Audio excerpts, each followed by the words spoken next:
ভাটুরের সাথে খাবার জন্য একদম সহজ উপায়ে কিভাবে ছোলে বানাচ্ছি দেখে নাও। প্রথমে 500 গ্রাম ছোলে 7-8 ঘন্টা জলে ভিজিয়ে রেখে দিতে হবে। একটা সুতির কাপড়ের মধ্যে চাপাতি, এলাচ, লবঙ্গ, দারচিনি দিয়ে বেঁধে নিতে হবে।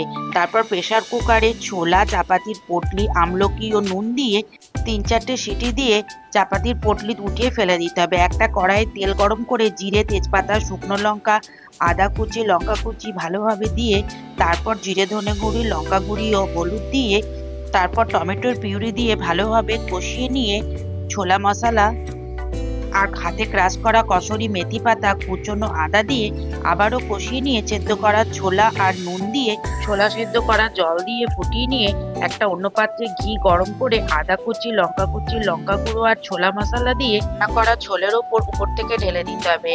আর কিছুটা ধনেপাতা কুচি দিয়ে ছড়িয়ে নামিয়ে নিলেই তৈরি হয়ে যাবে সুস্বাদু ছোলে। Thank you.